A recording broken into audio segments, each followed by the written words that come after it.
I usually go a little earlier than the scheduled time just to make sure it's not broken. That fan is humming. Let's see if I don't see any shenanigans on the microphone, so you know what I'm saying. We might be really live out here. Let's make sure. Oh, that's way louder. Oh yes. Oh yes. We sound incredible right now. Let me turn that off. Well, I forgot to share the link. Oh, that's my bad. I forgot to share the link. Let me throw that up there. Let me throw that up there on the tweet machine so we can get like a good 6 people. A good 12 people. What is this?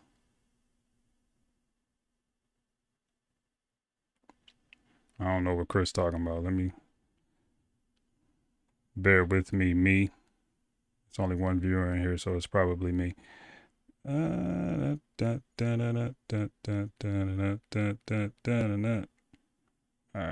are we good? All right, I think we good. Bear with me. All right, yeah, I think we figured this whole streaming thing out to some extent. You know, I was just coming on here just raw dogging the streams, you know what I'm saying? Just like, oh, I'm gonna just stream, just turning the stream on, not doing any settings or anything like that. Like, oh, I got a microphone, everything else is fine, you know.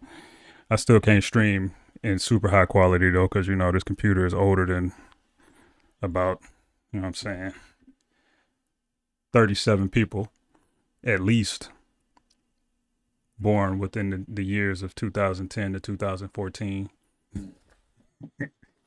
All right. So, how about that trade, ladies and gentlemen? Minnesota Timberwolves acquire one Rudy Gobert, otherwise known as Rudy. I call him Rudith.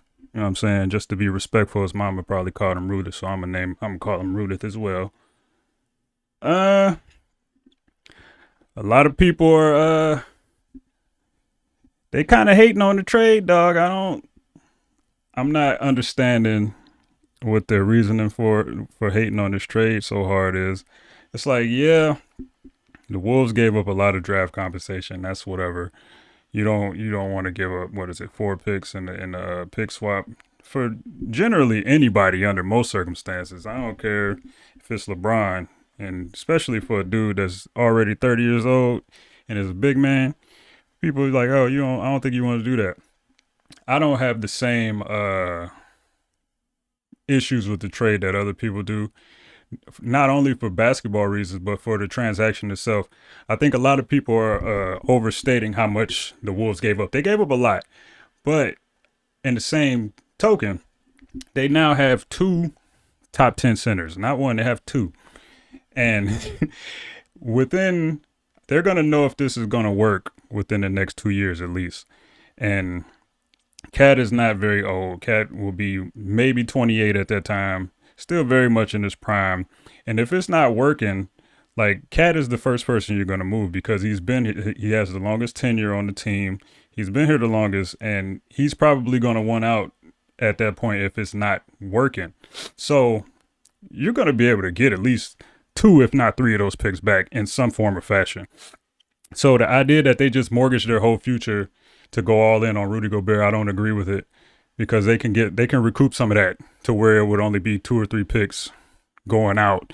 And that's not, you paying, you got to pay a price for a player of Rudy's caliber, even though people don't like him, especially NBA Twitter. They don't, well, certain sections of NBA Twitter, NBA playoff Twitter, because the Jazz section of NBA Twitter think that's the greatest man alive, which is also kind of ridiculous in some respects, because he has been shown to have some warts that are kind of that you need to work through, particularly in playoff basketball. But like I've mentioned several times on this channel, well, one time in particular, I know when I live streamed before, I talked about when we were talking about the playoffs. I think Rudy got a lot of blame for things that probably weren't his fault when it comes to like the Jazz performance in the playoffs and things like that. I think that team has been on the last leg for the last 2 years, and the amalgamation of talent they had like worked in theory, but like it was past the point where I was taking them seriously at any point. And I think Rudy got a lion's share to blame for things that were not necessarily his fault. And I think Mitchell got sort of a pass for some of the things that he was culpable in on the court and kind of adding to, their struggles in the playoffs and things like that. Being a small guard, not being a particularly great playmaker and stuff like that. Stuff that translates to winning basketball that in the margins they kind of started to slip up as the years went along.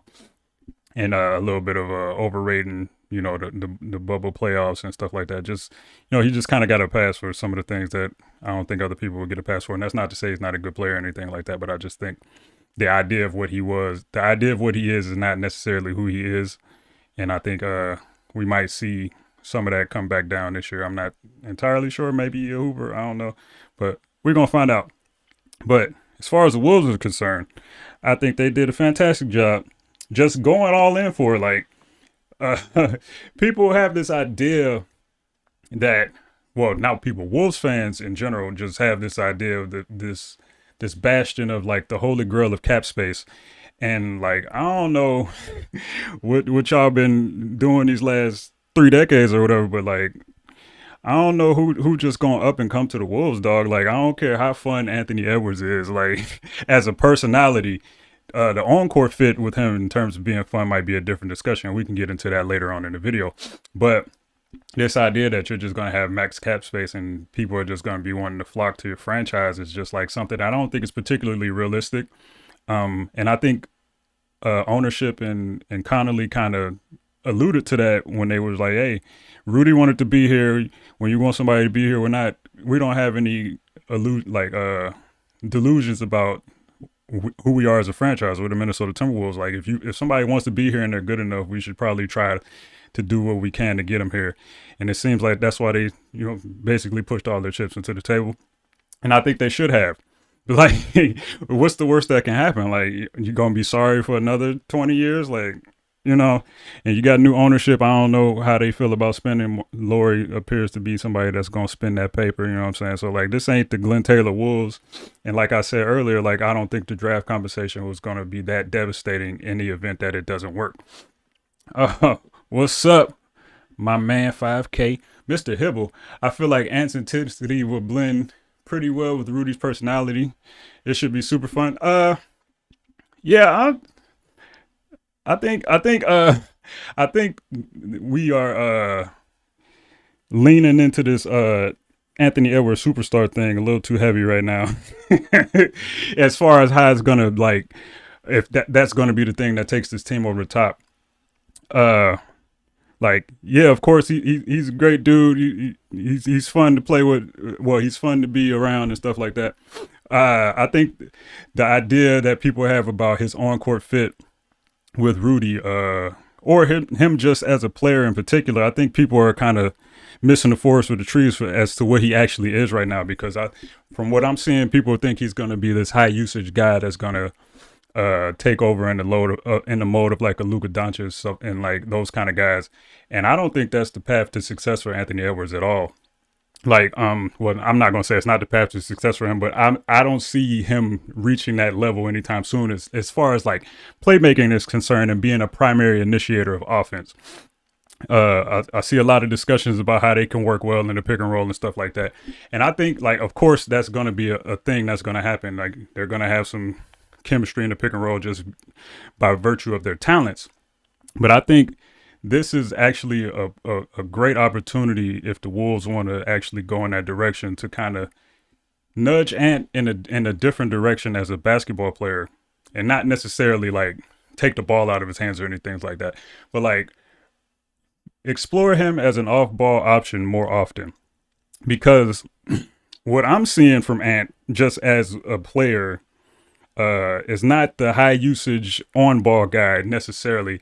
More so, he could be a terror if he would just tap into that off ball movement and become a more intuitive player in that respect, where he can just catch and go as opposed to dancing in front of people and having to use his gifts in that way and having to like out talent people even more. They could easily simplify the game for him in several ways. It's particularly with Rudy here now and all of those screens that people are talking about on the ball. They can apply that to off the ball actions, particularly in some 3-man stuff with him and Cat, and just like cause all kind of havoc to where he can get easy lanes to the basket and just generally be more effective where he doesn't have to make tougher decisions. Of course, you do want him to get some reps and kind of learn how to become a playmaker and stuff like that. But I think the path of him being that type of ball player is a lot more difficult than him being more of a Devin Booker kind of guy as opposed to a Luka Doncic type of guy where he can just kill teams and be a scorer and just focus on defense and stuff like that, sprinkle in some playmaking when need be, but not necessarily give him the burden of being that guy that's going to like take this leap and just be like that guy. Like, of course he's uber talented and stuff like that, but he hasn't shown me enough like baseline playmaking and stuff like that for me to like bank on him being that guy anytime soon. And I'm not saying he's not going to get there. He can obviously get there. Anything is possible, but I think they would be better served in the short term to get him more inclined to like making the game easier for himself instead of playing the cook him basketball that he's playing generally when he has the ball most of the time. But like I said, of course, I think they are going to mesh well together. And I think he's going to mesh well with Rudy. I'm talking about meshing well with Ant. I think he's going to mesh well with this roster in general. A lot of people have talked about who was perhaps the biggest beneficiary of this whole thing, and I agree completely. D'Angelo Russell. Just having somebody that can screen solidly and roll to the basket and be a threat at the rim, I think is going to help him tremendously. We saw what he did in Brooklyn. Shout out to Uno, 87-minute assist compilation, all this other stuff, and just generally making the game easier for him as a primary ball handler. I think let me see. I think they would probably be better served to split if they're going to split up the minutes between Cat, D'Lo, Ant, and Rudy. I think they would probably be best served to recreate those bench lineups they had last year, but it would be with Rudy instead of Naz Reid. Because watching the Timberwolves last year, what we saw was they were very good at like starting out first quarters and just like getting and jumping on teams and stuff like that. And if they're able to replicate that kind of energy and that kind of success in first quarters, then you just come in the second quarter with a Rudy D'Lo like bench lineup with some Noel, some Kyle Anderson thrown in there. And I think they could actually hold on to and sustain leads like they kind of did in the beginning of the season. Then they just the bench was kind of terrible for long stretches of time after they had some like initial success. And I think that they're going to win a lot of games in those minutes. And it could be Rudy and Ant sometimes. I don't know about a Rudy and Cat situation, but the point is they should have one of Cat. They should have two of Cat, Ant, D'Lo, or Rudy on the floor at all times, which I think would be tremendously helpful. I think that they kind of took the decision out of Chris Finch's hands because he'd like to play a lot of whole bench lineups, and like the way this roster is constructed, I don't know if you can particularly do that anymore. It's primarily with like Nas probably not getting that many minutes, anything like that, and just depth in certain positions not being enough to where you can just throw a bench guy out there because it's going to be your third guy on the bench if he's in that position. So like, I think they're going to actually stabilize their bench units with the addition of Rudy as well. And we're not even talking about his tremendous impact in the starting lineup with his offensive and defensive presence and things like that, which we'll get to. We haven't seen much and the good pick and roll. Yeah, that's true. And I think that's part of the reason that he's not inclined to do the things that I'm talking about, because he doesn't scan the floor like somebody that's like has playmaking on their mind most of the time. And that's not a slight to him, but like a lot of times when he's getting rid of the ball after he's exhausted all of his avenues to actually get by people and stuff like that. And that's not a knock. Like, I'm not saying it's a negative thing or anything like that, but I'm saying if you're expecting him to just take this kind of leap as a playmaker, I don't think he's quite ready for that yet. And I don't think he needs to be. And I think they would be better served to kind of just let it grow organically as opposed to like giving him the ball and stuff like that. And I think that's kind of what they're doing. I think this trade signaled more than anything that they believe in D'Angelo Russell a little more than people thought they did. Um, like a lot of the stuff we heard, a lot of the chatter was like, oh, you have to trade this guy. You know what I'm saying? Preserve that cap space and all this other stuff. Then you hear Connolly talk, and it's like, of course, you're not going to talk bad about an asset that you have on your roster. But the way he was talking about like D'Lo in particular, like it signaled to me that he at least appreciated like what he brought to the team and like the kind of player he was and kind of like what they needed to do if they wanted to elevate as a team. Because regardless of what he did in the playoffs, regardless of how his shooting percentages looked and stuff like that, he was still an integral part of what they were doing. Even in the playoffs, he had the second best net rating on the team. Like he shot terribly, but like he is the thing that makes everything fit together. And if you get rid of him, then it's the fit between certain players becomes a little more questionable, just in a vacuum. And I think they probably looked at the numbers, looked at the film, probably came to the same conclusion and kind of went all in on the Rudy move. Not necessarily like, oh, we're going to keep D'Lo, but like I think they kind of think he's a little more important than the general public thinks he is. And we already know how I feel about that situation. But like just in general, it signaled to me that they're at least going to give him a shot to like be on the team long term and stuff like that. And I think he's going to deliver just based off of who he is as a basketball player. And he actually has more tools around him to actually be successful. And I think he's going to take advantage of that. They let go of Vandal and Beasley. Yeah, Vandal is my guy, man. Beasley kind of, I've been waiting for him to not necessarily get out of here or anything like that, but I want to see what Noel has over a whole season, because I've been the guy like that's been banging that, oh, they can, Beasley is making a good enough amount of money. They could probably replicate 90% of what he does in Noel just from a on-court presence standpoint. And then as far as actually getting to the basket, being effective in the painted area and getting to the free throw line and stuff like that, you're going to get even more value from Noel than you did from Beasley. Beasley had a rough season at the beginning, then he kind of, picked it up towards the end. And he was strangely more professional than I thought he would, like not professional in like an off-court sense, but like on-court basketball wise. Like he took defense a little more seriously than I thought he would at the at the end of the season and stuff like that. He was generally like playing like an adult to where he wasn't living and dying with the fact that he was just missing a lot of threes and stuff like that.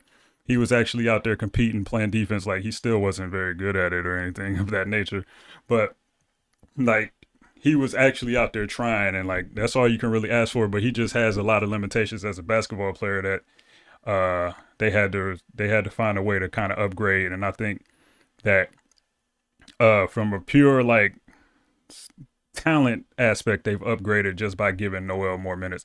Now, whether or not he'll have the same defensive issues that Beasley had and stuff remains to be seen, but he's definitely a better initiator of offense. Like I don't think that can be questioned. And I think they kind of replicated that skill set in signing Forbes, who was he has a little more wiggle than Beasley, like attacking closeouts and like attacking off the dribble and stuff like that. I don't think he's a better passer than Beasley, which is probably wild if you just watch Malik Beasley play, because he's not like necessarily the best passer. But in the passing, like secondary actions and stuff like that, he was kind of a quality passer. Like if it was just one quick read, catch the ball, do something, he was really like solid at doing that. He can't dribble to save his life, so which is holding him back tremendously. But like he can make a quick decision and like make a decent pass and stuff like that.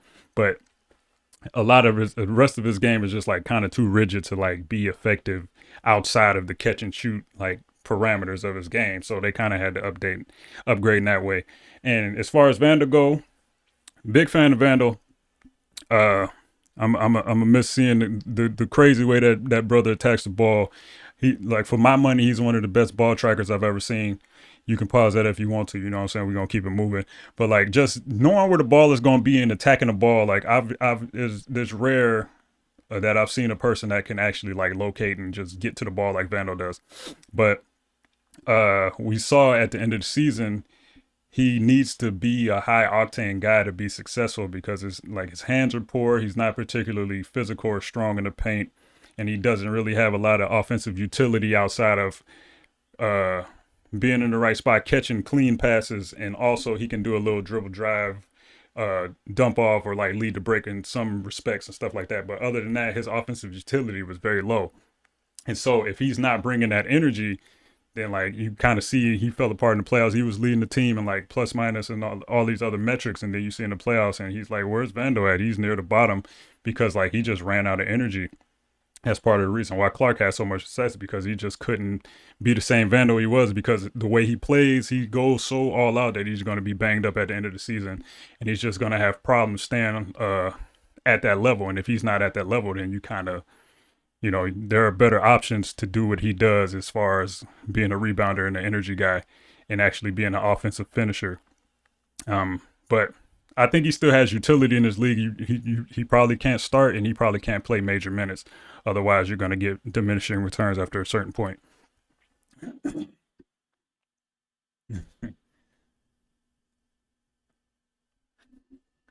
Why do you think the D'Lo and Cat PNR pot wasn't as effective as we thought it would be when D'Lo first came?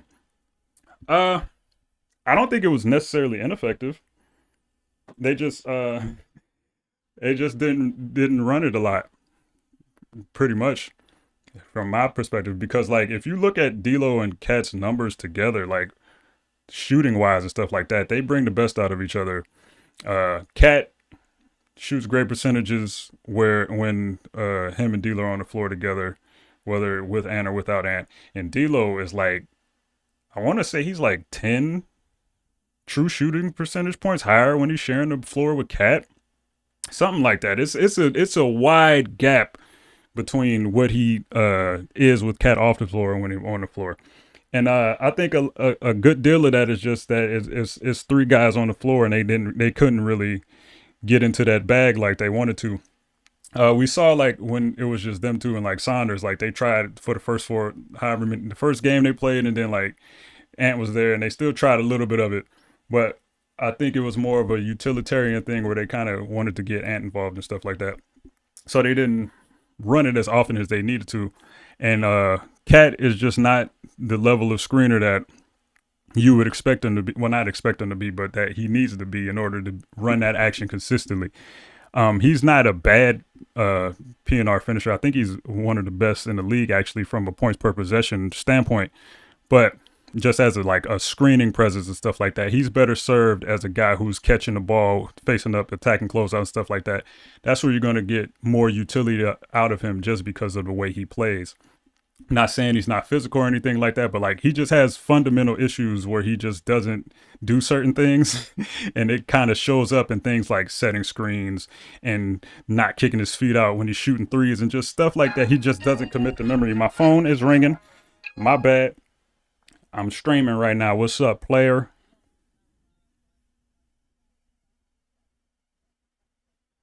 Oh, all right.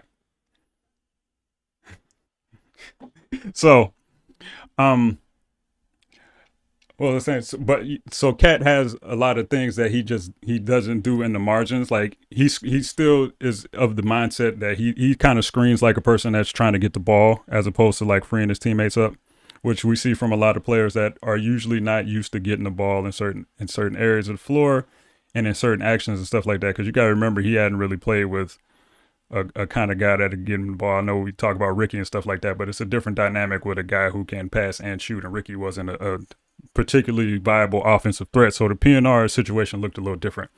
But a lot of that was just decision making as opposed to like actual talent and skill level. And I think that D'Lo was content with just like creating a mismatch for Cat, giving him the ball with a post entry and letting him go to work, which is also fine because it worked. But like, I don't think there was anything like necessarily wrong with it. I just don't think they went to it as much, particularly because Finch like has a system that he wants to run. And a lot of coaches don't want to just spam pick and rolls, like especially in the regular season.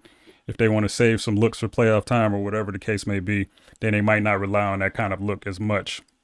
And I think we saw some of that as well. But like the actual mechanics of it, like I don't think they lacked any chemistry or something like that. Even though D'Lo kind of said that chemistry wasn't that great, part of it was that they didn't share the court as much as I expected them to, because a lot of uh, Cat's minutes were tied to Ant's, and they just kind of relied on D'Lo to run the bench unit. So there's a lot of variables in place, but like I don't think it's an ineffective play by any means. And I think they can kind of unlock some more things with Rudy being here now in the dunker spot and things like that, and people having to actually respect uh his positioning on the floor. I think there's going to open up some interesting things for them as we go forward. Yeah, I think Cat was it. Cat usually takes longer to roll. I think because he wants to shoot that three, like, or he wants to get the ball and kind of have space to operate.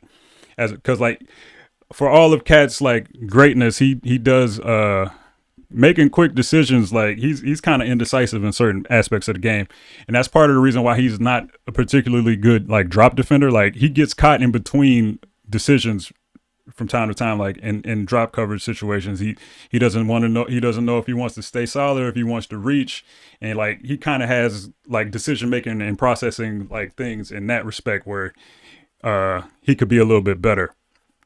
But you know, even with him not particularly rolling, the main problem was that he doesn't set good enough screens. Like that's the main problem. Like if he wants to pop, that's whatever. But like his screens weren't good enough, particularly to free other people up to like, you know, actually appear to be a scoring threat in some situations. So like that's why the situations with him and Ant looked a little shaky, because he would pop and he would also set like a screen that wasn't the greatest, and Ant's not particularly adept at making a read for a popper and like without just like taking whatever kind of switching happens on screen situations, stuff like that, and trying to get his own, as opposed to like wrapping the ball around or like splitting a soft double team, hitting the short roll guy or anything like that. Like Ant's not particularly adept at doing that yet. And so like if he's not setting a good enough screen, then it leads to Ant kind of dancing and stuff like that. So that's more of an issue than just like rolling itself. But they're both things that need to be cleaned up. But if I'm them, Rudy setting the majority of these screens anyway, I think we're going to have some interesting stagger screen type stuff with D'Lo. I think they can get some creative horn stuff going where they're screening for each other and just causing all kind of havoc that the defense is going to have to pick who's going to be the big man on certain possessions, who's going to be protecting the rim, who's going to come out and hedge when they need to. And I think they can cause a lot of problems for teams just in figuring out which personnel they want to do, that they want to do what, because a lot of bigs don't have, I mean, a lot of teams don't have like bigs that can like play multiple coverages and stuff like that. It's usually they're either good in drop or they can hedge, or they good weak side rim protectors, but they're not straight up deterrents at the rim. Like, I think they're going to cause a lot of problems for teams. Like, personally, what do I think about these counts we're seeing of D'Lo in Brooklyn with Allen? I think it'll translate with Rudy well. Yes, I think it will translate well. I see what a lot of people are saying as far as like Rudy's not exactly the kind of finisher Allen is. But I think a lot of people are basing that off of who Jared Allen is now. Like I watched every Nets game that season and the season prior, and what a lot of people like didn't like kind of see with Allen was he still was very like rigid as a basketball player back then. He wasn't very physically imposing yet, and like we're gonna see Rudy. He has problems with like the things like flexibility and like kind of being shifty once he gets the ball and stuff like that. But in terms of a one-to-one like physicality type of thing, I think that's where D'Lo and him are going to have good chemistry, because it would be possessions where he would throw Jared the ball and he just like he would get bumped off of spots and stuff like that, and just like physically he wasn't quite ready. He was only like, he was 20, I think he was in his second year, and he came out when he was like 19, so he was very young. He wasn't quite strong enough yet, and like there were a lot of possessions that could have went better, like from a strength standpoint, and just like a catching the ball and making a competent decision and stuff like that. And I think with Rudy's, first of all, his physical profile, and he's a little more sturdy than I think people give him credit for, even though he's still kind of wobbly and stuff like that.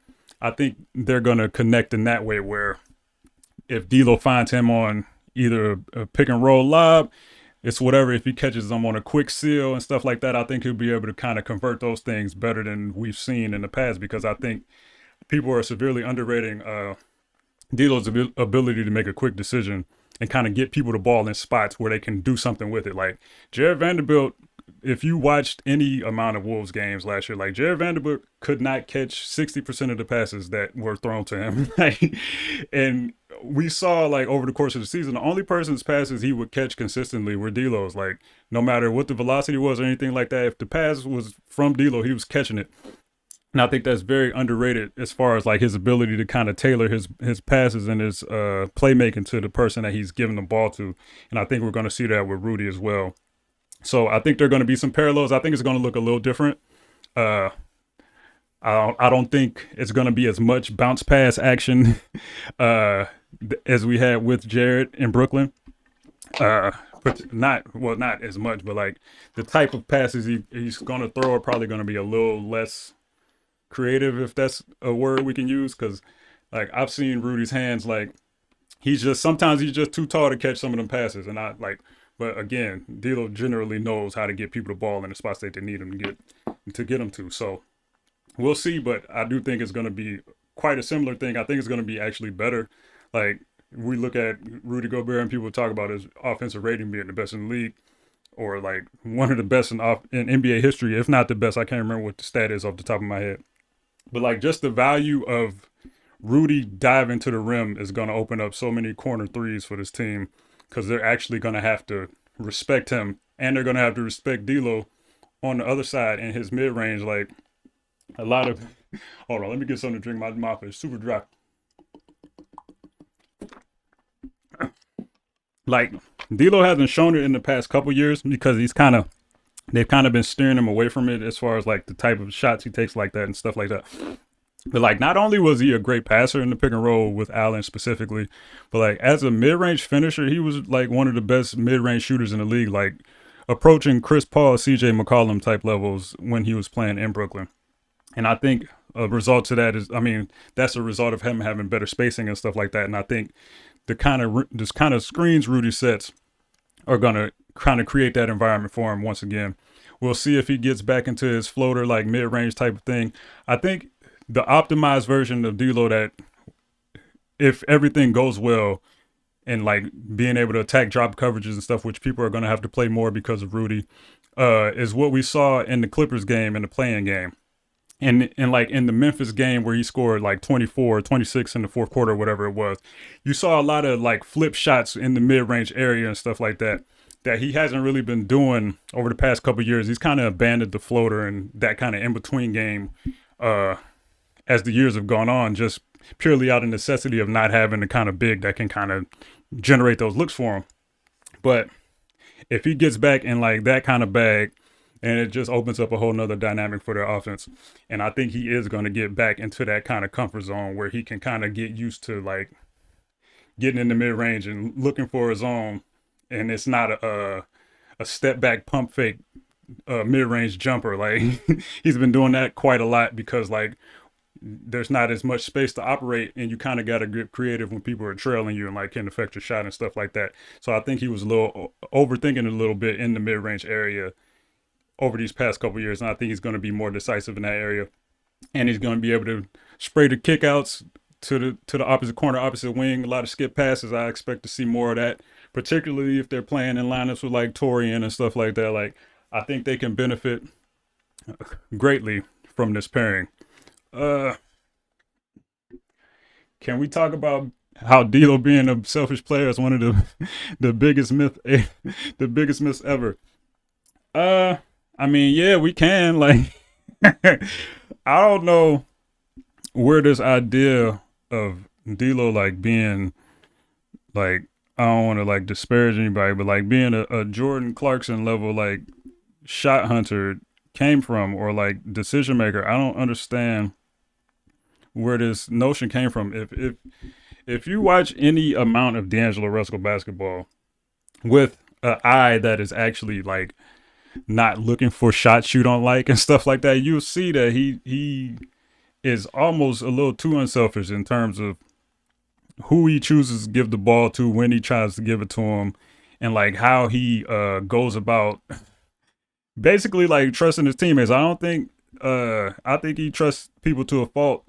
If you all you gotta do is like watch a defensive possession of him just like trying to funnel a driver to Nas, and then like just begging Nas to block a shot.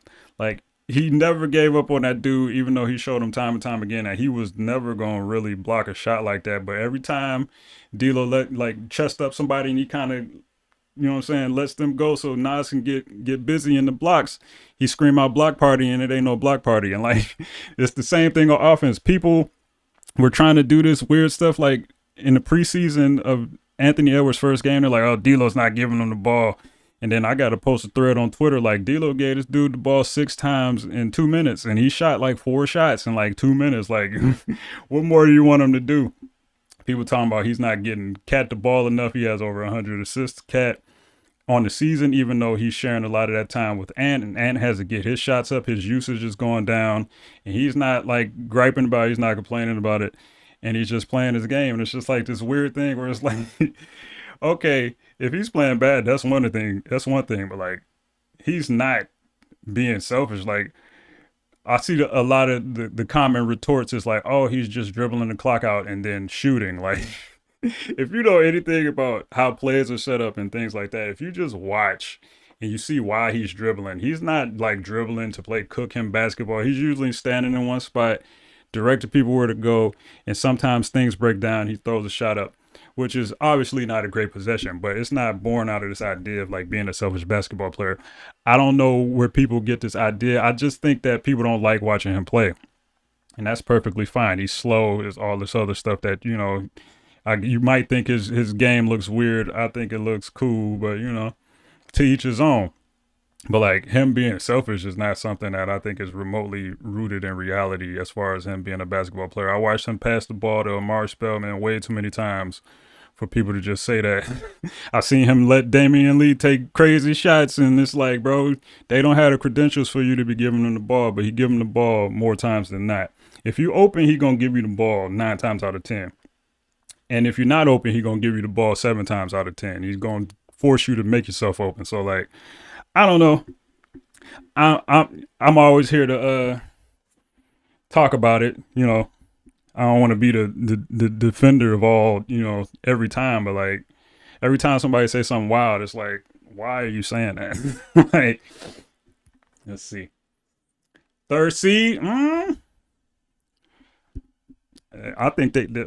I think that might be the floor. No, I ain't gonna get too crazy, but I think this team is at minimum 52 wins at minimum, provided everything goes right. Of course, I think it can get a little hairy if like people start getting hurt, and I'm not I'm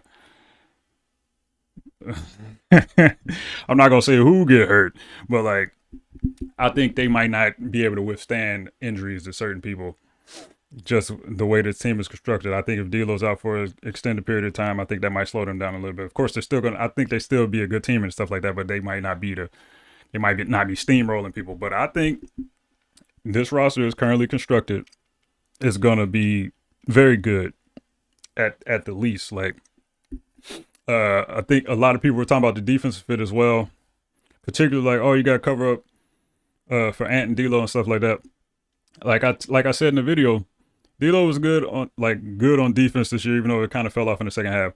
But like, this still wasn't his best defensive year. D'Lo, best defensive work has come in situations where he has a reliable drop coverage big, and he's able to chase people and like kind of affect their shots in the mid range, and just kind of being able to use his length and not having to necessarily contain people at the point of attack, but being able to contain them in ways where he can cut off their angles when they come off of screens and stuff like that. Like, he's very adept at that, and you would expect him to be, because he's good at it on offense, so he knows where to go and what people are looking for. And I think that's going to be an underrated fit. And is going to be able to gamble more in the passing lane and stuff like that, even though I don't necessarily want him to do that too often. But you kind of have to incentivize Ant to play defense at this point, just to, like, you know what I'm saying, get him engaged, because he still has his moments off ball where he's not necessarily where he needs to be and stuff like that. And I think that him being solid would probably be more beneficial to this defense. But like, if you want him to play defense, you can sell it to him like, hey bro, let's go get these steals. Rudy gonna get some blocks. We're gonna get out and run. It's gonna be showtime. You was cooking the transition last year. Let's just do it from that way. And I think it's gonna be less detrimental, as opposed to like if Ant would have went for that steal against Ja in the playoffs this year, like he probably not getting a free layup at the basket, like, because Vandal was kind of there, but like he's Vandal, like he's 6'8", so like he's not really affecting anything. But if that's Rudy back there, it might be a different story. I think Rudy should benefit Jaden the most, like in terms of what we want to see from a defensive guy, and also on offense, because that boy is going to be more open than he's ever been in his life in the corners, and he got rid of that hitch like towards the end of the season, and I'm hoping that he becomes even more of a consistent 3-point shooter. But back to the defense part, Jaden, he kind of, I think he led the NCAA in fouls, and he was a foul machine this year as well. And same as I was saying with the Ant point, he can learn a lesson in just being solid, as opposed to like trying to stiff arm dudes and trying to stop them from getting past him. I don't know how much of that was just like, oh, stop them from getting to the back line of the defense because we're not really rim protectors like that. I don't know if that was part of it. But like, I think just knowing Rudy is back there, I think that might allow him to kind of like, if somebody actually beats him, he won't resort to like getting really grabby and stuff like that, and be more so like a general deterrent with his length, and just kind of being positionally solid and kind of going from there, as opposed to doing everything he can to like stop people grabbing on his shorts and all of this other stuff that he likes to do from time to time.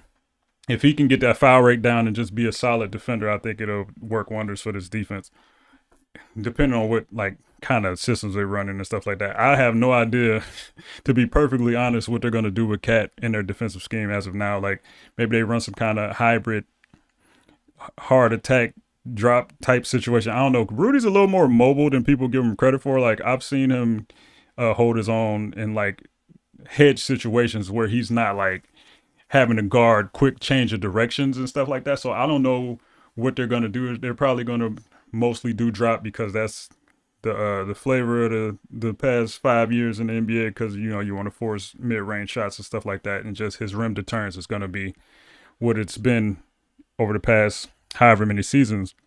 But I'm interested to see how they're going to loop Cat into all this, because like maybe he can be like a weak side rim protection guy, because like Cat is not I'm not gonna say he's not like a terrible rim protector or anything like that. Like if he has enough space, like he's not a good rim protector when he's like retreating and stuff like that, but he's still physically imposing. He's still athletic enough to like disrupt some things.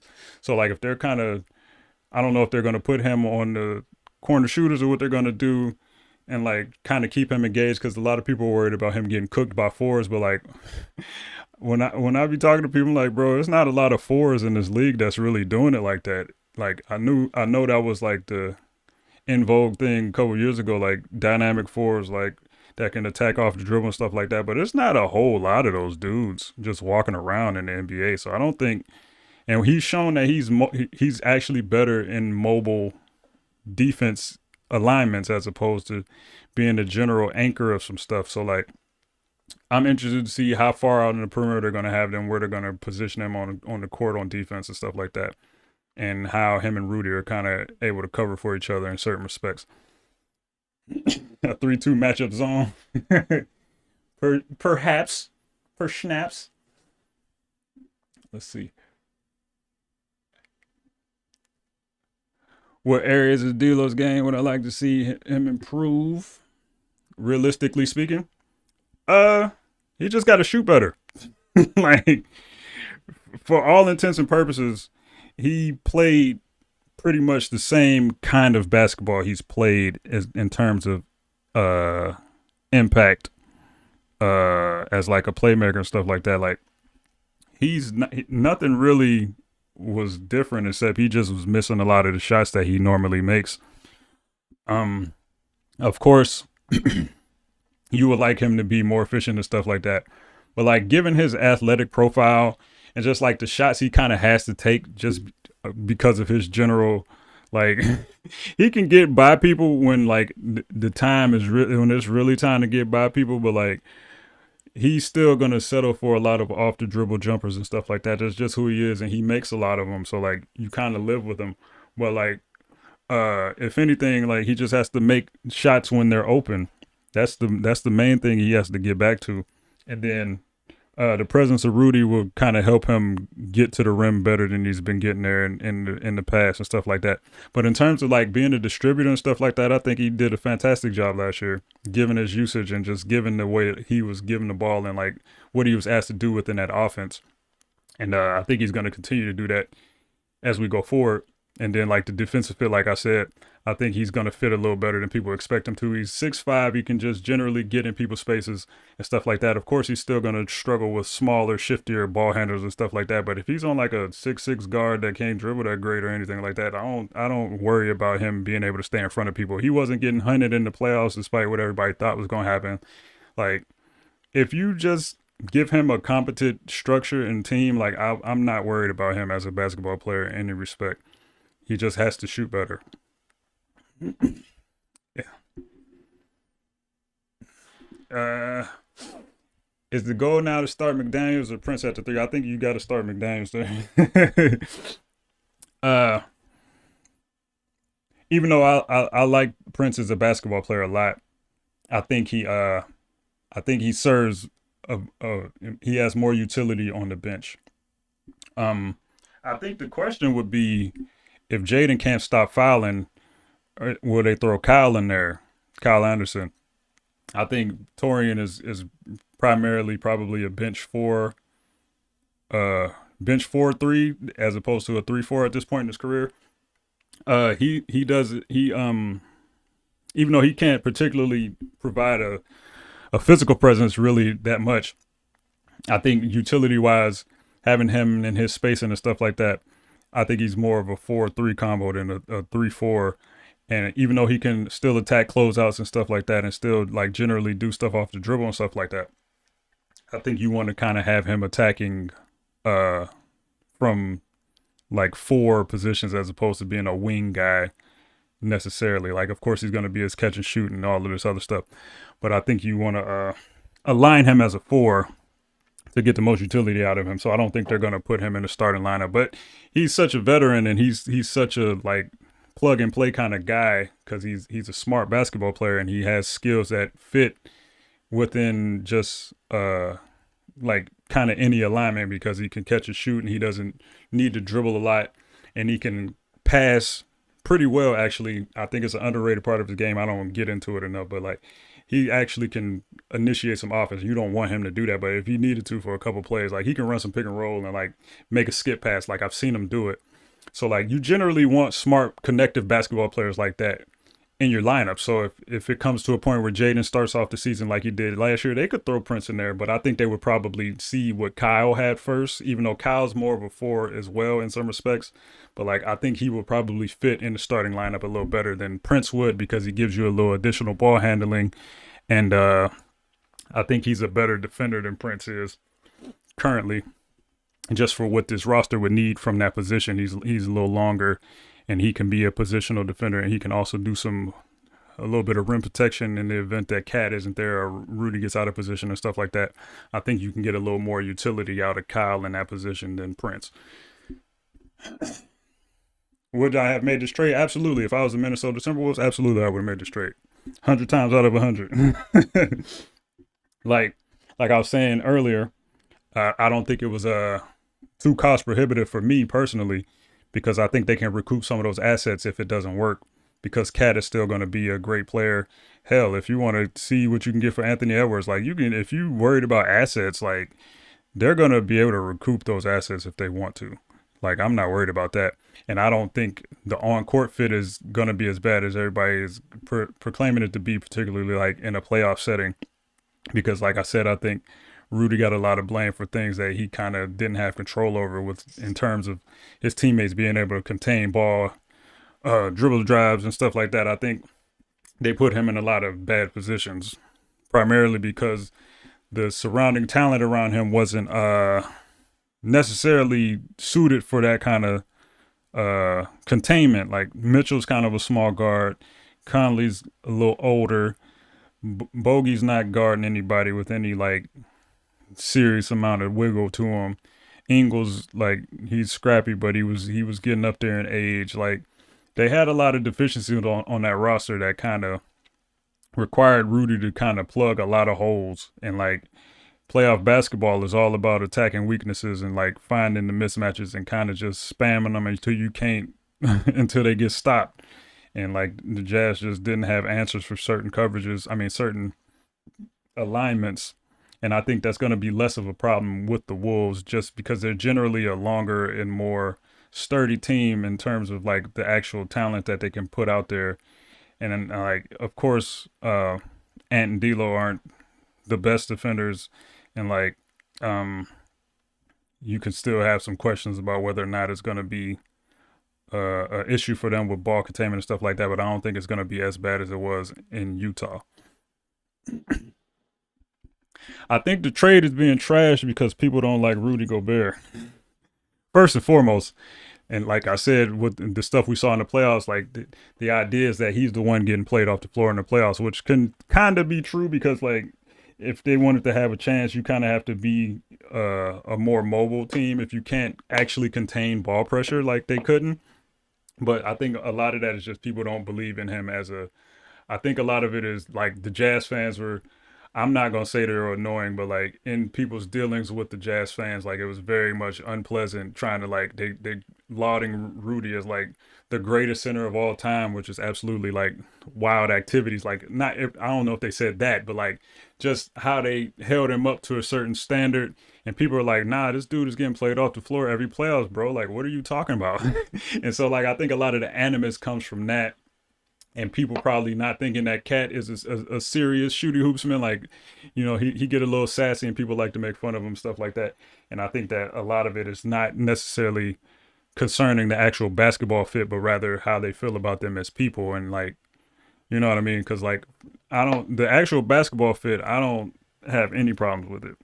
But like, I think they're going to be able to figure it out relatively quickly if everything is like health permitting and stuff like that.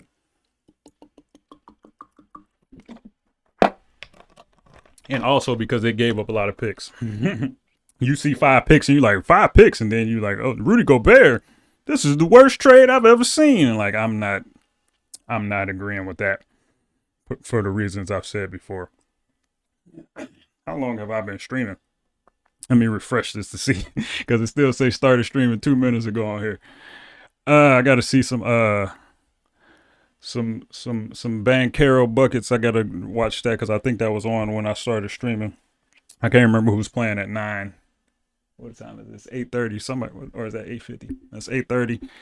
I gotta see who else is playing. I can't remember. Is Jabari playing? The Rockets playing? I don't know who's playing, but I gotta get some of that shooty hoops going. But you know what I'm saying, I could stay here a little bit longer, talk a little about something else y'all want to know about, some other teams. We talk about some other teams. I like what Sacramento's doing, even though I was trashing them on the last stream.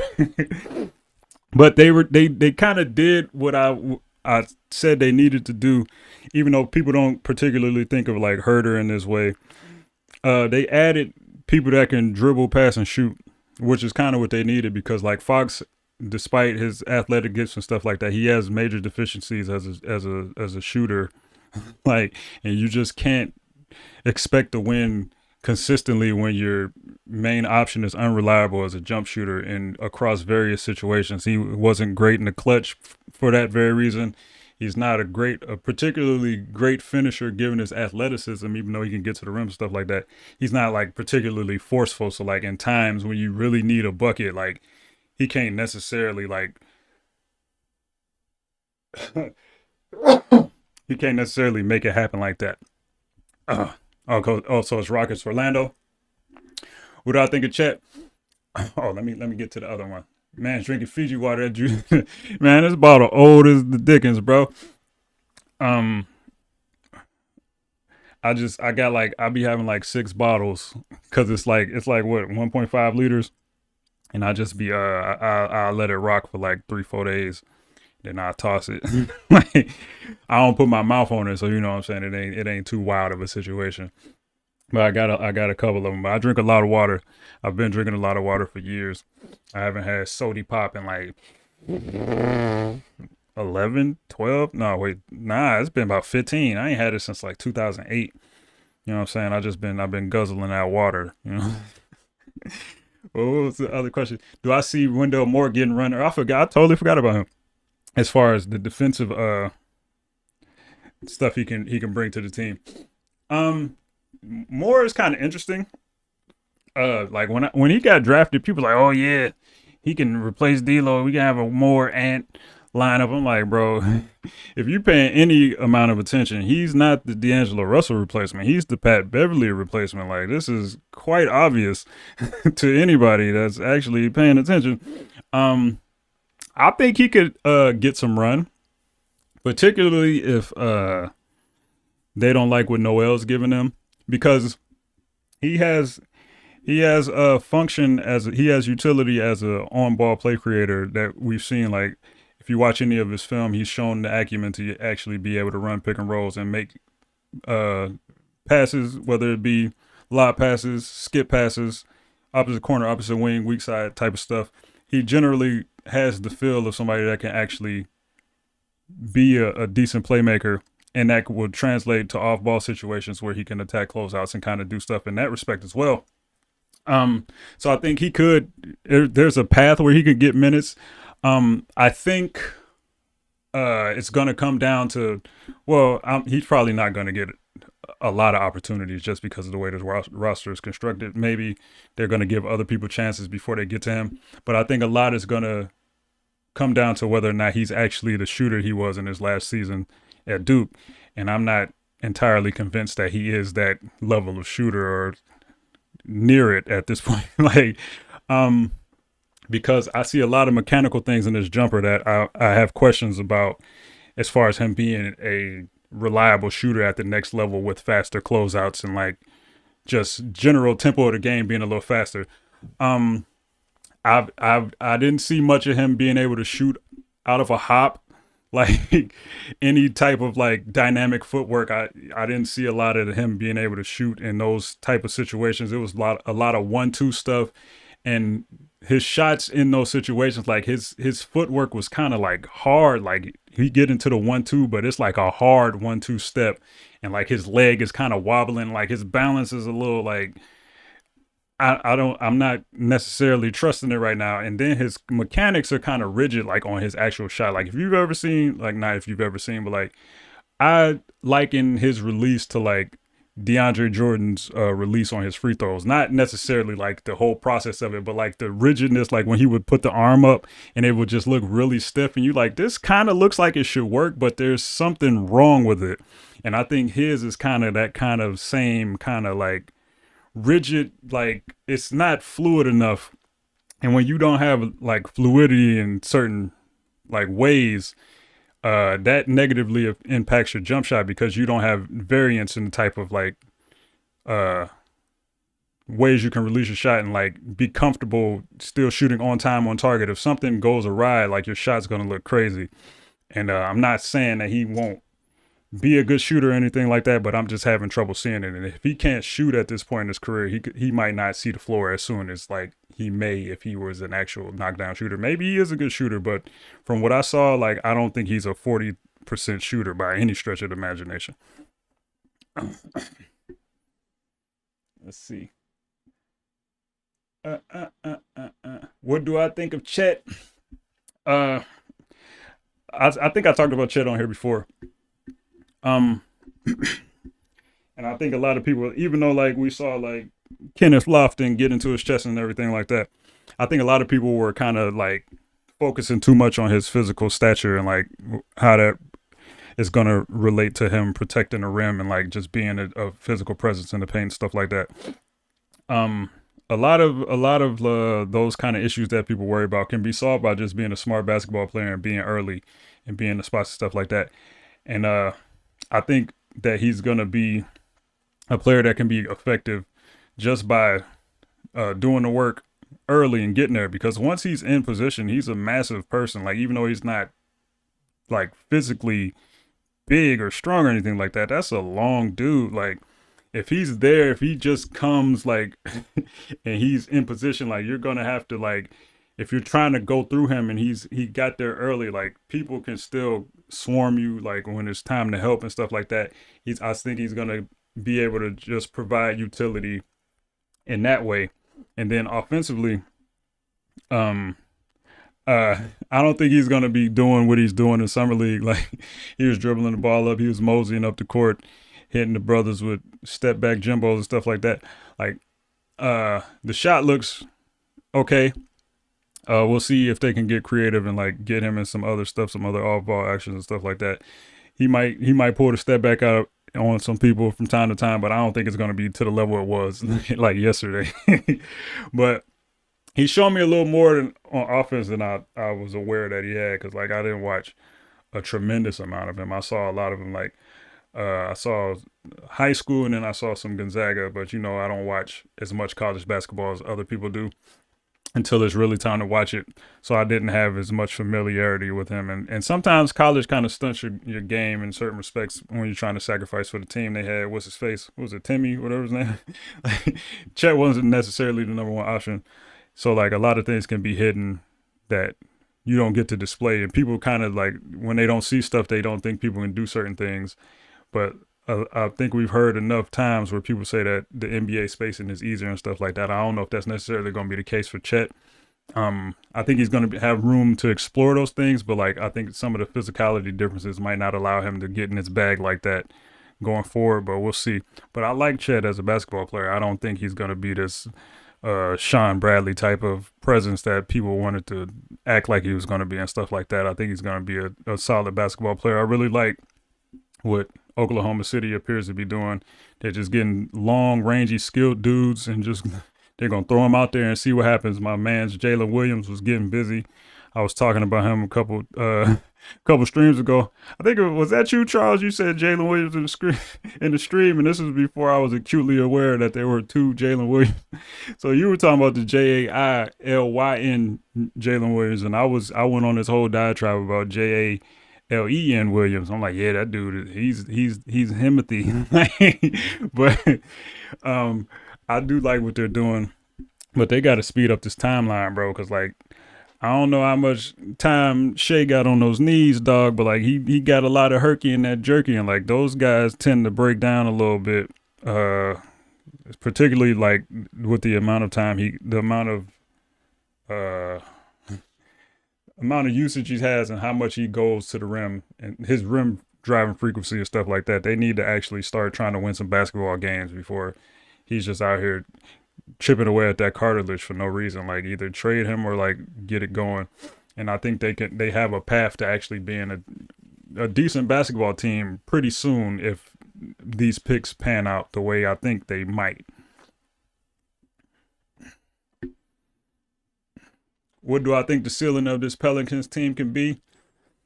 I'm not sure. They have a good enough roster to do to get a playoff spot. I don't think that's anywhere near far-fetched to say.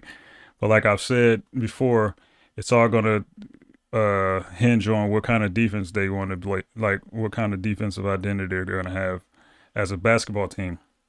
Because like they have all the talent in the world offensively between Ingram, CJ, and Zion. But like I said before, Zion hasn't shown to be a person you can rely on defensively at any point. And in terms of like actually getting down into a stance and guarding people and like doing any of the things that you would think he would be able to do given his athleticism. And of course, a lot of that is because he just plays a forceful game on the offensive end, and you kind of have to conserve energy somewhere. So like, I don't know how much of that is actually skill versus want to and stuff like that. So I think the addition of CJ might help in that respect. Um, just to give him a little more uh time to not have to do everything on offense and stuff like that. But it all depends on whether or not they can buy in the defense and actually play it well enough. Like Herbert's gonna be good. We know that. I don't know how like people like Alvarado. He's shown himself to be an NBA player at least, but I don't know if you want to depend on him to be your defensive stalwart and stuff like that, and if you want to be a seriously winning, contending basketball team. So like what we're going to see from CJ, what we're going to see from Brandon, because Brandon is also has some questions on the defensive end, even though he's a great player. He should be a better defender than he is given his physical profile. So like if they can actually uh get it together on the defensive end, then I think they can be a mid tier playoff roster if they actually get it together on that end. But if they don't, then they might be stuck where they were this year, which is like in the play-in, hoping you can win a couple games to get to the playoffs. Um, I think Willie Green could get them there, but it remains to be seen. Can the Wolves take it to the conference finals? I absolutely think they can take it to the conference finals this year. Uh, I spent a lot of time talking about it, but I think they're going to be better than people are giving them credit for. Um, I like. I think they were a second round team this year at the very least. Like I know if you were watching this channel for any amount of time, I thought before the series they were going to beat the Grizzlies, and I thought they should have beat the Grizzlies that series. I was saying this to people. I was telling people that they were a fifth seed masquerading as a seventh seed, and like this is with like the holy like crazy notion of having to rely on like Nas Reed night in and night out to like be your backup big or like be your second physical presence in the paint. And like I've said many a times, like big fan of Nas, but like he's not the guy you want to be patrolling your paint for any like extended period of time, if at all. He's tremendously gifted offensively, but like as a physical presence and like a defensive person, like he's just not going to give it to you in that way. And so you replace all of his minutes with Rudy, well, not all of them, but you replace his minutes with either one of Rudy Gobert or Cat, usually at all times.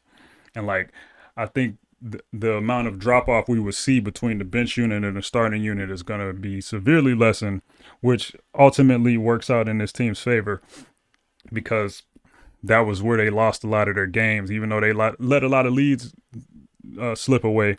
A lot of that was just having personnel that probably shouldn't have been out on the floor as much as they were. Uh, People love Finch for that. Like, well, not people, like players love Finch because he's a players coach and he kind of lets people figure out things on the floor and stuff like that. But as we saw in the playoffs, the kind of talent he had wasn't commiserate with, wasn't conducive with like kind of doing that. Like it will work in the regular season until it didn't. And then when it didn't, it really started to go bad. And we saw that in game 3. Even though Cat and Ant were out there, like Finch kind of let them like play and like kind of like, you know what I'm saying? So, but the ultimate point is, I think that Rudy gives them a baseline of defense that is going to keep them in pretty much any game that they need to be in. And then they're still going to be offensively talented. Like they had the number one offense for like the last 50 games of the season. And I didn't think that their sets were particularly great or anything like that. I think they, still lack the physical presence on offense as well. Somebody that can set screens and kind of get people open and kind of somebody that knows the game of basketball that can help move these things along. And they were more so getting by on talent for a great majority of what they were doing. And even if they do that this year, the kind of talent that they have allows them to kind of simplify the game in ways that they couldn't in terms of being a pick and roll team and stuff like that, and kind of just screening people to death and like living with the results of what that might be, as opposed to having to try to give Cat the ball with 1.5 people denying the catch and then 3 people swarming on him when he actually makes his move. Like, I think they're going to benefit tremendously from just not having to play that kind of basketball for long stretches of time. Cat is so singularly talented that he kind of was able to navigate that stuff, but we saw when he would lose his composure and stuff like that, they would kind of have to rely on some otherworldly stuff from Ant from time to time. and just like kind of hope that Nas would show up or that Beasley would show up.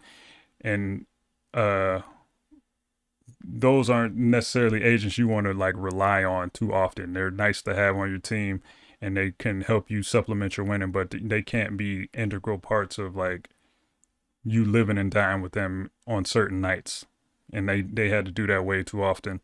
And I think the addition of Rudy, the addition of Kyle, retaining Torian just gives them more adult type basketball players that will allow them to kind of sustain the successes that they have during the course of a game, whereas they would kind of struggle maintaining the level that they had. Like they would start in the first quarter, they would kind of blow teams' doors off for the first 12 minutes, and then the kind of game would kind of get away from them at certain points. I think they can better stabilize those kind of situations in the future and thus become a more consistent team, and it will lead to more wins. Do I think Cat's foul trouble will decrease playing 4? Same with Jaden not playing 3. The Jaden question is a little different than the Cat question, because Cat's foul trouble wasn't necessarily a defensive problem as opposed to being an offensive problem. And even though Cat was a 5 last year, people figured out that you can guard him with forwards and stuff like that. So the coverage Cat is going to get defensively, while the coverage he's going to get as a 4 on offense might change some, but he's kind of going to be guarded by the same people. And it all depends on whether or not you trust Cat to actually make decisions that are different than ones he makes previously, because that's my main gripe with Cat. He just consistently makes bad decisions in certain situations, and he doesn't seem to learn from them very often. I used the example of the kick out, and like he kicked out in a crucial possession and got a foul call, and they asked him about it. He was like, "Oh, I just got big feet." It's like, nah, bro, you kicked your foot out very blatantly, like, and you don't seem to understand that that's what you did. And he does a lot of that with like the hooking fouls and stuff like that on offense. And that's where he accumulated a lot of those fouls, just like general wrestling with people and doing stuff like that. I think him playing the 5 will stop him from like wrestling with like the Jonas Valanciunases of the world and stuff like that. But I still think he has to kind of clean up his decision making in terms of just like not doing things of that nature where he's kind of being a little volatile and like aggressively just like getting in his own way a little bit. Now, defensively, I think it should help, because I think he's going to be on less active people on the floor. Maybe he will, maybe he won't, depending on the night and depending on the matchup. But I think defensively it will be. And like I said with Jaden earlier, I kind of got into this earlier. Just him knowing that Rudy is going to be back there is, I think, should help him not be as handsy as he's been, and kind of play positional defense more so than he has been playing, because he likes to. He's a guy that he like, if he was in the NFL, he'd try to be like a press coverage kind of corner. Like he likes to get his hands on people and kind of try to deter them. Like he likes to direct people, like put his hands on their hips and stuff like that. And you can't do that, but that's kind of like what he likes to do. So like, hopefully he can realize that him being solid and getting beat sometimes might be a better outcome than him staying completely in front of him, because he can funnel them to Rudy, and Rudy can kind of deter them in that way. And maybe he can get some blocks on the back end following up and like taking advantage of them kind of retreating from Rudy in that intermediate area where he can pick up some steals, some pokeaways and some blocks and stuff like that, as opposed to trying to be this lockdown, stop everybody guy. So if he figures that out, I think he'll be somebody that does benefit from Rudy's presence in terms of fouls. Yeah, I talked about all the D'Lo stuff, the D'Lo and Rudy stuff earlier in the video. I think it helps him tremendously in terms of both his playmaking and his scoring prospects. Just being generally more open in the mid-range area, where he actually derives a lot of his offensive rhythm from. People don't understand that, but like in the Brooklyn years, like if D'Lo wanted to get some rhythm on offense, he would go to the mid range, that little left elbow jumper, 14 feet, 16 feet, and just operate from there until he kind of got his rhythm. Then he would work his way out, as opposed to like being this guy that's going to the rim and going to threes. Like he operated in that area more so than anywhere else. And like I said, I expect him to be more of an active floater shooter and stuff like that. Like I said, probably the optimized version of him that we might see next year is the guy we saw in the playing game versus the Clippers, or the guy versus Memphis during the end of the season where he scored all those points in the fourth quarter. I think that's what he'll look like more often than he has in years past, and that's kind of the optimized version of him on offense. And I think they'll get to that, particularly if they play a lot of Rudy and D'Lo bench lineups, where I expect him to do a lot of his work there. And then just generally on offense, there's going to be more defined reads in the pick and roll, even though he doesn't have problems making any of the reads in the pick and roll. I think it's going to serve him well as a playmaker just to have clean passing lanes and stuff like that, where he doesn't have to get too creative. And hopefully guys like Jaden and Ant and Cat can take advantage of Rudy's gravity as well, because there's going to be a lot of corner threes and stuff like that they can take advantage of, and a lot of lobs, hopefully, that will actually be converted and stuff like that. So I think it's going to help him in a multitude of ways on offense. And then defensively, like I said, his best year on defense was actually in Brooklyn. He's shown that he can play good enough defense in a drop cover scheme if he has a reliable big. Like, people like to attribute a lot of that success to Jared Allen, but he actually had better defensive numbers with Ed Davis on the floor. A lot of people don't know that. So like, if it's just a competent scheme and a competent big, I think he'll be fine on the floor at any on offense or defense, particularly with Rudy, who's one of the best in the game at I'm not going to say he's the best in the game at offense, but the numbers support him being highly impactful on offense and defense. How important would Jalen Noel's? I think his minutes be. I think they'll be very important. I think he adds a dynamic that this team needs, and like every team kind of needs, which is somebody that can score theoretically at all three levels. I don't want to call him a 3-level scorer all like that, because like he has moments where he can't. He's a good shooter for the most part, but like if his feet aren't set, it kind of gets a little hairy.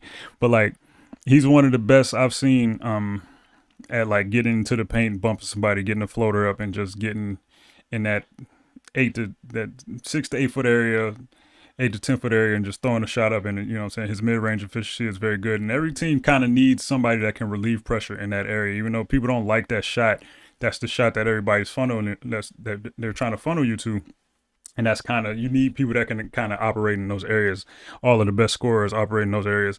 And like I just said with D'Lo's probably going to be operating there a little more. Ant hadn't quite gotten to the mid-range until late in the season, and we kind of saw that. It kind of helped his offensive game and stuff like that. So they're going to rely on Jaden to kind of be a scorer in the way that Malik wasn't, because if Malik wasn't making shots, then he just wasn't useful at all. And I think Jalen has more ways to be useful in kind of the same way as Malik was. But I think he also gives you a little more as a playmaker, even though he's not going to give you a tremendous amount. He gives you a little bit more in that respect as well, where he can be more of him and D'Lo can be more interchangeable in certain situations as a 1 and a 2, depending on their alignments and stuff like that, how they're being guarded. And I think he can get busy with Rudy in the pick and roll, or with Cat, or whoever is the big at the point in time.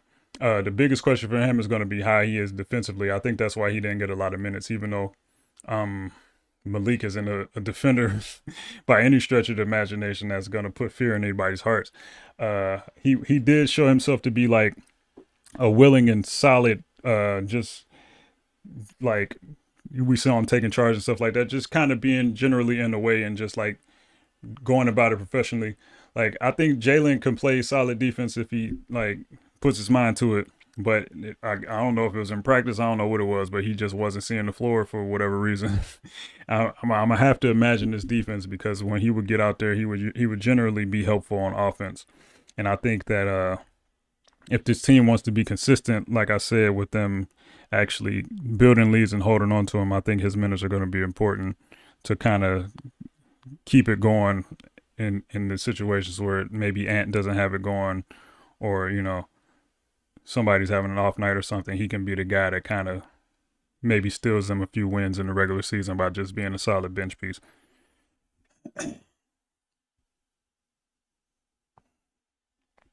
Yeah, I think that's gonna work both ways. I think we're gonna have games where Cat might sit, and I think we're gonna have games where Rudy might have to be sat down. And hopefully neither one of them has an ego about it to where it's gonna be detrimental. I think Cat should be fine with it because he's been in those situations where he's fouled himself into those situations. So hopefully he doesn't take it as an affront that he got sat down or anything like that. And they're able to coexist in that way where it's no power struggle as to who's the center on the team or any of that nonsense that could happen. I don't think it's going to. I think they're both generally affable people who are, not too self-interested. They're both extremely cornball brothers. No. But I hope they don't have any clashes in that way. I think they both understand that they're trying to win, particularly Cat. And I don't think it's going to be any issues like that. And I don't think Finch is going to put him in a position like that, even though he kind of did it to D'Lo. I think he did that to D'Lo because he know D'Lo can kind of handle stuff like that, and not take it too personally. But Cat's a little more, I don't know. He's a little more questionable in that aspect in terms of his like maturity level. I'm not saying he's immature or anything like that, but he seems a little more volatile, a little more emotional in situations like that. But I don't think it's going to be a problem. I think they might welcome the ability to actually have that. Like any game that Jonas Valanciunas is playing, Cat might have to chill. Might have to go take a seat for a minute just to, see if we can get some situations going elsewhere because he absolutely has problems with that man every time they play. How effective do you think a Cat and Gobert front court will be against the small ball lineups? Um, I think people outthink themselves when it comes to like teams playing small and stuff like that, and kind of going against a team that's going to be kind of oriented the way the Wolves are. Um, the thing about small ball is not necessarily like you being able to play down to the small ball lineup, but it's more so whether the small ball lineup can withstand what you're doing on the other end more so than you having to adjust to them. Because if you put a small ball five out there that can't guard anybody, like it might work in the short term, but like you can kind of figure out ways to punish those lineups when it comes down to it. And I think that if Rudy is, because like a lot of the complaints about Rudy was like, oh, they're not passing him the ball enough and stuff like that. So I think we're gonna see whether or not Rudy can punish lineups, because we know Cat can kind of do that, even though he kind of struggles with smaller players guarding him in the post. A lot of that was because he's being double teamed and stuff like that. And I see it. But a lot of that is because he's the singular focus as a big man. And so they're able to get away with like kind of disrupting him with multiple people and stuff like that, whereas they can't do that when Rudy's on the floor. So maybe you just run pick and roll with Rudy and just force them to kind of stop you doing that. And I don't see how like no amount of tagging is going to stop that large human being from getting to where he needs to go. If he can get some early seals and finish in those lineups, then I think offensively it'll be great. Now, it might cause some issues on the defensive end, but like I think Rudy's a little more lateral than people give him credit for. And also, I think if you're going to do that, you're going to have to make threes at a high level. Like we saw that they got killed by the Clippers, but people be forgetting that the Clippers are one of the greatest shooting teams like ever. Like Ty Lue be scheming them boys up tremendously, like in terms of getting them good open looks and stuff like that. And I don't think we can expect every team to be able to scheme them like that and actually convert shots like that. So I think more times than not, if teams try to go small, it might not go as well as they like expected to, because I think they can actually punish some teams, particularly in the pick and roll and stuff like that. And then as a rim deterrent, if you're going small, you're probably not going to be worried about pick and roll situations as much. You're not going to be worried about the actual getting to the rim portion of it if you're not like having people on the island, because they put one guy on the island. If they do switching stuff, then Cat can still be back. If Gobert is the one being switched out, like Cat can protect the rim if it's funneled to him properly. Like he doesn't have a problem with that necessarily. but it's more so in drop coverage and stuff like that. And it works the same way if they try to pick on Cat. Like Rudy's still gonna be lurking. So I think there's a lot of ways they can attack this to where it can still be effective, and like small ball's not gonna cook them like it cooked the Jazz in the playoffs and stuff like that. I think a lot of positional versatility between Ant and Jaden and D'Lo in some respects, being able to put them on different people and kind of seeing who fits where, I think is gonna be a lot more. Well, it depends on who is in the small ball lineup. If it's small ball versus the starting lineup, then I think they'll have relative success more often than not.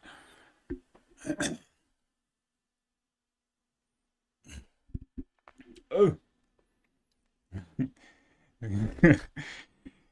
Yeah, I think Cat's foul is gonna drop, but like I was saying earlier, a lot of those fouls he was self-imposed, self-inflicted offensive stuff. Hooking people. He got a bad whistle. I would never argue that Cat didn't get a bad whistle. He gets a bad whistle. A lot of the things that other big players get away with, he doesn't necessarily get away with.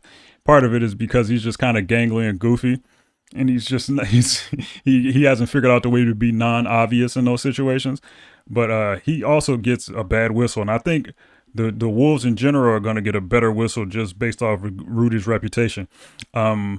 A lot of bad teams get a lot of bad referees, and I think that they're going to be probably a good team. They're probably going to have more TV games this year, so they're probably going to have better referees, and I think that they're going to get a less volatile whistle than they've gotten, and hopefully that'll benefit Jaden and Cat as well.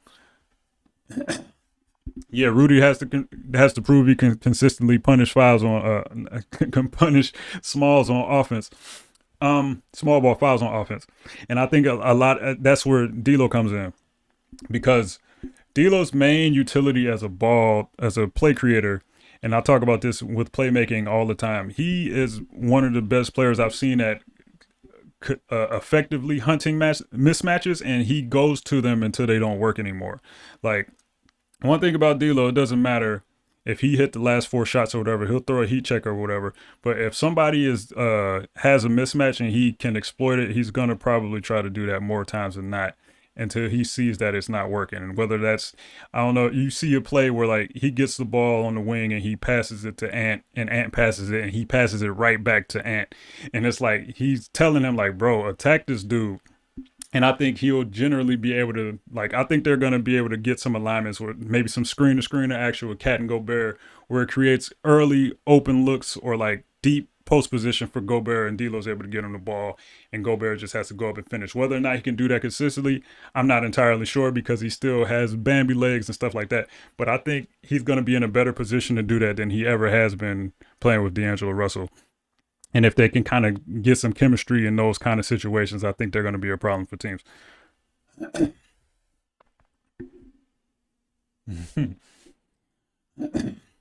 Let's see.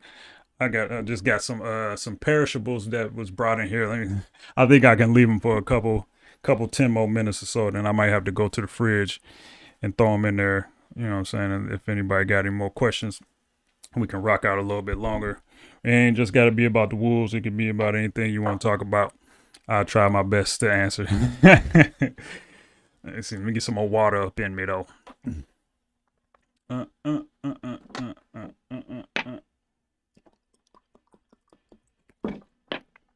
Dog, this water is hot. It's the most room temperature water to ever room temperature, but the room temperature is a little too high. 19 people watching. Wait a minute, brothers and sisters, what's going on? We out here, what they call it, 20 viewer Andy out here, you know what I'm saying? We out here talking shooty hoops. What was I talking about? I ain't talked about the Lakers in a while. Where do I see Colin Sexton going? I have no idea, bro. I legitimately do not know. I talked about Colin last time on here. Colin's in a weird position where the traits he has are traits you can find in a lot of players in the league. It's, as far as the things that he is like good at as a basketball player, he can put that ball in the bucket, right? But I talked about it before. The way he goes about doing that is more 6-man microwavy, as opposed to like somebody you would want to be the lead guard of your team, because his shot profile is not one that you want to like subsist on for very long stretches of time because he doesn't shoot enough threes. Even though he shot them at a good clip, last I remember, he doesn't shoot enough of them. His shot profile needs to be a little more diversified. He needs to be more of a pull-up three threat and stuff like that. And just he operates a lot in the mid range, and like, that's all well and good, but if you're shooting 12 mid-range shots a game, like you maxing out at 24 points, like people probably see him more as a scorer that can be used situationally as opposed to like a floor general and like somebody that's going to run your team and stuff like that. So I have no idea what the league values him as. We haven't seen him in a year. I don't know what I don't know what his market is. I don't know who necessarily needs him, even though I think he's a good basketball player. And I think he's getting underrated now because he's out of sight, out of mind. And like the Cavs had success without him. So like people may be attributing that to like, oh, he might have been holding him back. I don't know. People get weird narratives in their mind and stuff like that. But I don't know what the reason is in particular that he's not getting any looks. I don't know if the KD stuff is holding up everybody or what it is. But I don't know. I just don't know who's in the market for him right now. A lot of teams could use him, but like I don't know who those teams are currently.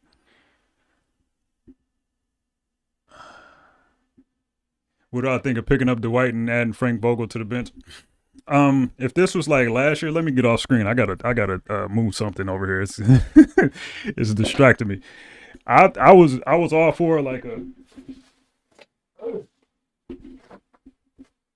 a Dwight signing like last year. I thought like a guy like that would have been a little more valuable than Nas in certain matchups, stuff like that. And they kind of tried to do that with like Greg Monroe, which they didn't end up using him or anything like that. But I think now with Rudy, I think they need to get more athletic if they're gonna like have a big, and then maybe that's what they got Dwight at home. They got McCormick on the summer league roster. If you look at his college highlights, he kind of looks like old Dwight, the way he moves and the way he's built and stuff like that. But I think if they're gonna add another big, they need to add like a rangy, like athletic guy. They got Josh, how you say his name, Manat. I think that's the kind of mold of big they're gonna be looking for going forward. If they're gonna add like size to this team, I think it's going to be more rangy, like 6'9" to 6'11" kind of guys that kind of can not only like jump but kind of guard on the perimeter and stuff like that, because they have Rudy and they have Cat, and they're kind of more plotting, even though Cat's has a little more mobility than you would expect. But I think if they're going to look for a big, it's going to be somebody that's a little more athletic. And in terms of Vogel, he probably going to enjoy that bag or whatever. Well, I don't know what his contract was like, but he's probably going to go around and audit some teams. I don't know if he gets another head coaching job anytime soon, but he's probably going to go around in some locker rooms and kind of shadow some people and see if he can, pick up some tricks of the trade along the way. I do think he's an excellent defensive mind. He just lets all hell break loose on offense all the time, and he just be standing there like, oh, well, I don't know. So he kind of has some things he got to learn. But if they wanted to bring him in as like a defensive guy, I think that would be something that they could benefit from. But I don't think they are going to do that anytime soon.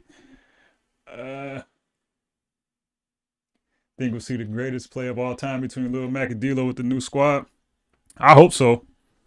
The play I want to see, I think they're going to be able to get that off. Like, I think people were kind of getting hip to it, but like they kind of started spamming it towards the end of the season. I think they kind of got it off in the playoffs. I don't know.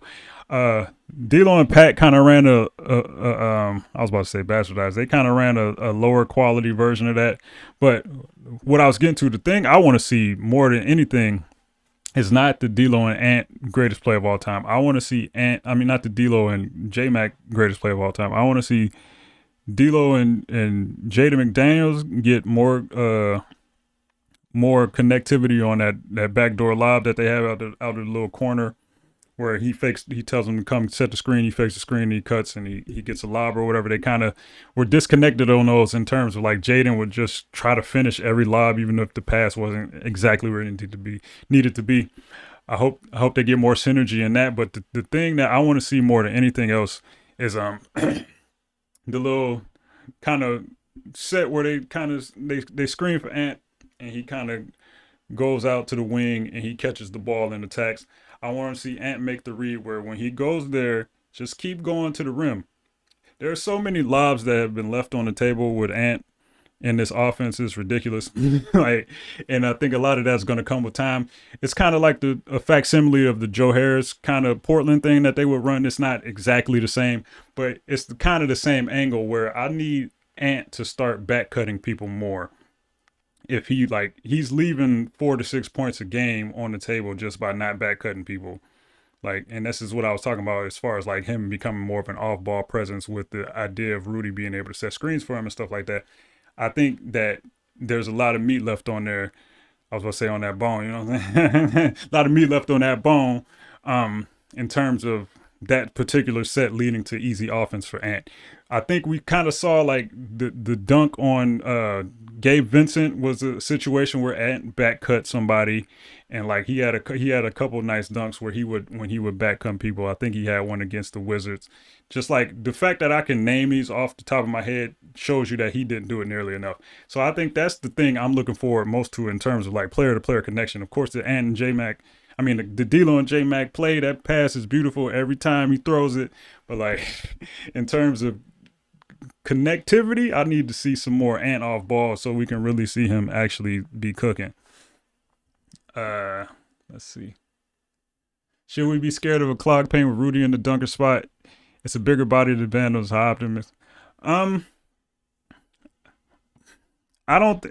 I do think people saying that Vando and Rudy occupying the same areas of the floor, being the same thing, are going to be them occupying the same areas of the floor are going to be a seamless fit between Rudy and Cat in the way that Vando would be in the same spots. I don't think that's necessarily true because I don't think that teams are going to guard Rudy with the same people they were guarding Vando with. I think he's going to be guarded by actual centers. So the question is whether or not Cat will be a good enough passer in certain respects in the short roll situations to actually open up the floor a little bit in that space, and whether or not he can get to his floater and stuff like that. Because if he's able to get in that intermediate area, and Cat has some of the best touch I've ever seen, just like on the move and like throwing up flip shots and stuff like that. So I don't see it being a problem. So I don't think the paint is going to be necessarily clogged to where it's going to be like they're unable to run certain things. But I could see a universe like if Cat struggles with making that intermediate read where he can get into trouble, particularly if he's not going to be a roller with enough force, and he's like he gets into that area and he's kind of charging into people offensive fouling and stuff like that. But I will say if he's able to like loosen up the defense with some, maybe that defender is a center, so he comes up and he tries to take Cat can throw the lob over the top, dump off. He's good enough passer that he should be able to do some of that stuff. If he's able to do that stuff, it's not going to be as much of a problem. But I also think that more often than not, Rudy's going to be the one setting the screens in these kind of alignments. Probably. If they're smart, that's what they would do. Or if they're running pick and roll at the top of the key, like if you don't need to just have Rudy in the dunker spot. He could be setting a screen on the other side for some, you know what I'm saying, some pin down, some curl action on the wings that's actually a part of the overall, you know what I'm saying, movement of the offense where they can get better looks off ball as well. So I think there's many ways they can do that, have utility for Rudy if he's not the main screener, as opposed to just like sitting in the dunker spot all the time. I think they want to explore him at the top of the key to see what kind of passing acumen he has, what kind of handoffs he's able to do and stuff like that. I think he's going to be in the dunker spot from time to time, but I don't know how often it's going to be, particularly with Cat's propensity to not roll that much anyway. Well, not roll that much anyway, but not be a like consistent roll all the time guy. I think there's going to be enough variety in the coverages that they're going to force people into as far as pick and pops and pick and rolls, a balance of those to where it's not going to be as much of a problem as it might appear to be. Let me see. Bench kind of folded in the playoffs with not taking control and kind of letting things burn down, just letting them fight out ISO. What I kept saying during the playoffs was like, Uh, Finch was in a weird spot because things would work until they didn't work anymore. And it's kind of like, it's kind of weird to like know when things are kind of falling off the rails and kind of like reining your team in and getting them to run certain stuff because the way he runs his system is not necessarily like fully set plays and stuff like that. You kind of have to trust your players to be um decision makers on the fly and like be able to kind of police themselves in that way. And I think Cat and Ant particularly as basketball players rely a lot on physical talent as opposed to execution to kind of get things done. And that's kind of where the breakdowns kind of started. Even though Cat wasn't necessarily bad at like generating offense or stuff like that, he still has problems with turnovers and things like that. I think Ant was the main culprit, and not necessarily just because that's who he is or anything like that. I think he probably thought he had the best chance to make something happen given how they were guarding him, who they were guarding with, and things like that, which may or may not have been true. But he's more his proclivities are more towards that kind of basketball because that's the kind of basketball he's played his whole life. He's been the best player on the floor, and he knows how to get buckets in one way right now. And you know, when those are your two people who lead your team, your execution is kind of going to fall apart at certain points. But sometimes you can just out talent things, and that's what they did for a majority of the season. But if you're not giving the ball to D'Angelo Russell in those moments, your execution is not going to be where it needs to be because these two aren't the level of playmaker that he is, and they can't necessarily get shots in tough situations like he can either. Like we don't need to relitigate him his clutch credentials. He's one of the best clutch players in the league. By some metrics, he's been the best over the past however many seasons you want to go about it. But you know, so Finch was in a weird spot where like you want to you kind of you need to change things, but like you're so far in it and it's been working for so many minutes of the game. Like what exactly are the counters and like what are you looking for in these moments? And like that's a little harder than people think it is as far as like trying to kind of reroute your whole thing that's been working for 42 minutes out of 48. You know what I mean? What do I think the best counters would be when teams switch D'Lo Gobert 1-of-5 PNRs? That's one of Finch's biggest puzzles. Figure out how to punish. Yes.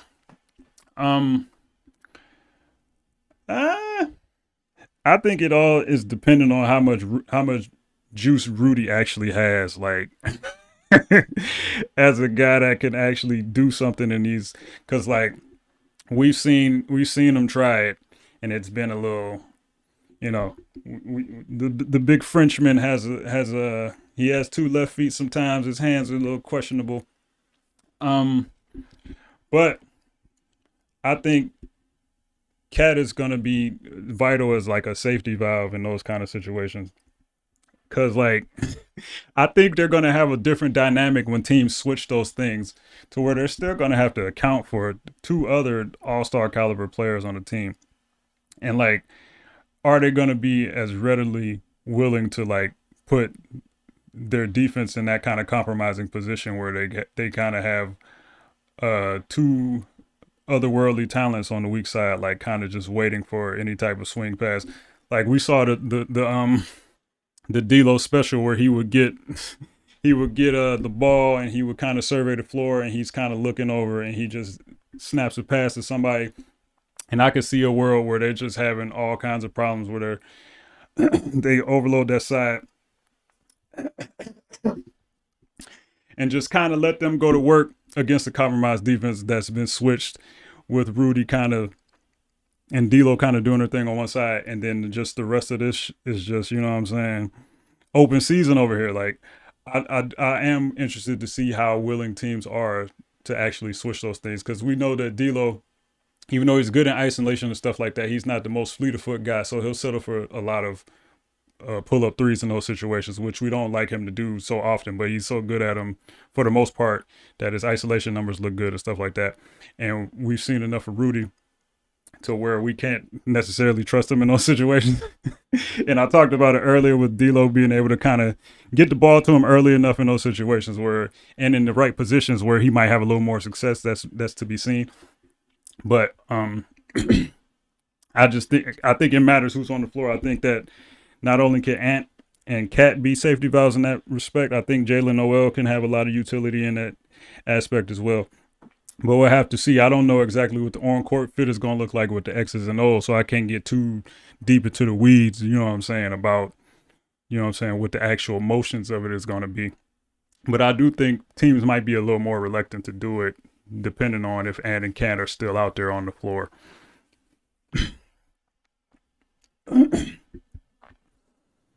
Ooh, my voice is cooked. I might only get about 5 more minutes in me or something. I gotta make a call real quick because I gotta get this stuff out of here.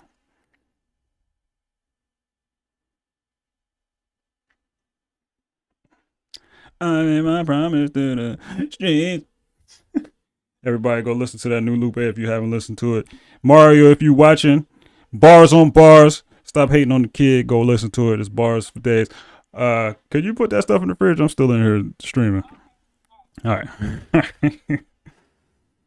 Let's see. 104 minutes. Yeah, it might be time to hang it up. I don't know. Let me see if I haven't answered anything. Oh,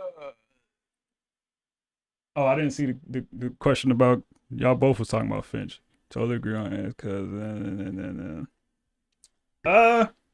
as far as having more structure in the offense, I think there's a universe where he becomes more of a Carlislean type of offensive dictator type person. He's probably not going to do that. Like, I think that having more sets and things that you can kind of rely on, I think they may go in that direction. But I also think that Rudy's presence is just like a roll the ball out there and just screen everybody kind of guy might just not lead to them going in that direction where they can bail out themselves just by having him out there screening the hell out of everybody and just kind of figuring it out from there. I would like to see more of that. I think they got a couple more smart basketball players. It all lies at the feet of Cat and Ant and whether or not they want to be more execution based guys as opposed to being these singularly talented individuals that could kind of make things happen on their own and kind of have the ball in their hands and survey the defense and kind of make a decision from there. If they're more willing to get off the ball when they need to and stuff like that, I could see where they could actually add more sets and stuff like that and be more of a structured team in that way. But I think Finch's concepts, just like rolling the ball out there, are still going to be highly effective for the kind of players they are. And whether or not that becomes a little more structured is more so up to the players. I think I think he can implement some of that stuff, but you can only implement it. You got to get your guys to trust in actually doing it and not necessarily trusting him as a coach, but trusting their own abilities and their own teammates and like getting off the ball would be beneficial to them in those respects, particularly Ant, who, like I said before, is leaving a lot on the table. And I think he can really benefit from getting off the ball earlier and more often and kind of exploring what he has off the ball and being able to affect the game that way.